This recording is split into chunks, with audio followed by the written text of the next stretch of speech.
আমি তোমাদের সামনে নিয়ে এসেছি নবোদয় বিদ্যালয়ের ষষ্ঠ শ্রেণীর সিলেবাস সম্পর্কে। আর সেই নবোদয় বিদ্যালয়ে ভর্তির জন্য কী কী করতে হবে বা কী কী সিলেবাস রয়েছে সব আমি এই ভিডিওতে বৃত্তান্ত সম্পর্কে আমি তোমাদের বলতে চলেছি। অ্যাডমিট কার্ড সম্পর্কে দেওয়া আছে যে NVST ষষ্ঠ শ্রেণীর অ্যাডমিট কার্ড ডাউনলোড করতে হবে। প্রথমে হচ্ছে নবোদয় বিদ্যালয়ে ষষ্ঠ শ্রেণী ভর্তির নির্বাচন পদ্ধতি কী। এন্ট্রান্স পরীক্ষার মধ্য দিয়ে এই নবোদয়ে ভর্তি হওয়া যায়। নবোদয় বিদ্যালয়ে ষষ্ঠ শ্রেণীতে ভর্তির জন্য পরীক্ষার ধরন কী হচ্ছে অবজেক্টিভ প্রশ্ন থাকবে। পরীক্ষাটি 100 নম্বরের হবে। পরীক্ষায় 100টি প্রশ্ন থাকবে।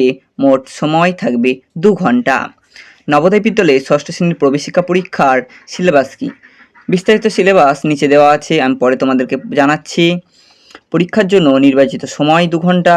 পরীক্ষার কতগুলি প্রশ্ন থাকবে, 100টি প্রশ্ন থাকবে। এই পরীক্ষার সব থেকে বেশি নম্বর থাকবে 100 নম্বর।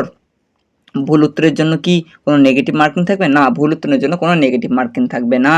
তোমরা না পারলেও আন্দাজি করে আসার চেষ্টা করবে। সিলেবাস সম্পর্কে বলবো কী কী থাকবে।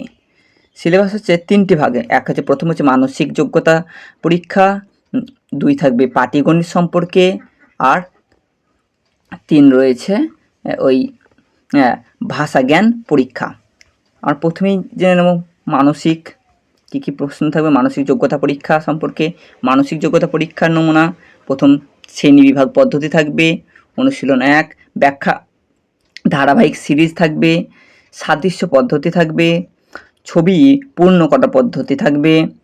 চিত্র পূর্ণ করার পদ্ধতি থাকবে। সাদৃশ্যতা থাকবে। বিভিন্ন অনুশীলনী থেকেও আসবে। পাটিগণিতে কী থাকবে, সংখ্যাতত্ত্ব। 2 হচ্ছে পূর্ণ সংখ্যার ওপর 4টি মৌল ক্রিয়া প্রণালী থাকবে। ভগ্ন সংখ্যার ওপর 4টি মূল ক্রিয়া প্রণালী থাকবে। গুণক গুণিতক ও তাদের ধর্ম সম্পর্কে। গসাগু লসাগু থাকবে। দশমিক ভগ্নাংশের অঙ্ক থাকবে। ভগ্নাংশ থেকে দশমিকে এবং দশমিক থেকে ভগ্নাংশে পরিবর্তন করতে থাকবে। দৈর্ঘ্য, ভর, ধারকত্ব, সময়, অর্থ ইত্যাদির মাপকের সংখ্যার প্রয়োগ থাকবে। দূরত্ব, সময় এবং গতি সম্পর্কে থাকবে। সংখ্যা সূচক রাশির সরলীকরণ, শতকরা ও তার প্রয়োগ, লাভ ক্ষতি থাকবে। সুদ, সরল সুদ, পরিসীমা, ক্ষেত্রফল, ঘনফল, শ্রেণী বা সিরিজ, ঐকিক নিয়মের অঙ্ক থাকবে, যেগুলো ইতিমধ্যে তোমরা যারা 5-এ পড়ছো তারা নিশ্চয়ই করে ফেলেছো। গড় থাকবে, জ্যামিতি, বীজগণিত থাকবে। এবার আছে ভাষা জ্ঞান পরীক্ষা। ভাষা জ্ঞান পরীক্ষা থেকে কী থাকবে, ভাষা জ্ঞান পরীক্ষা থেকে বোধ পরীক্ষা মতন প্রশ্ন দেওয়া থাকবে। তোমাদেরকে আমি নিচে জানাচ্ছি। মানসিক প্রশ্ন কেমন থাকবে, এরকম চিহ্ন দেওয়া থাকবে। সাদৃশ্য বৈসাদৃশ্য এবার নির্বাচন করতে হবে।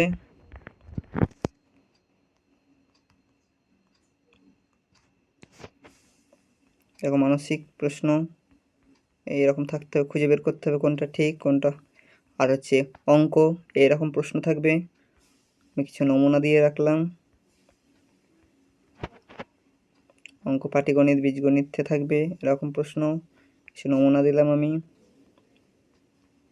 আর বোধ পরীক্ষা যেটা ভাষা থেকে এরকম বড় অনুচ্ছেদ দেওয়া থাকবে, গল্পটি পড়ে সুন্দরভাবে অ্যান্সার যেটা হবে সেটাকে ক্লিক করতে হবে বা টিক চিহ্ন দিতে হবে।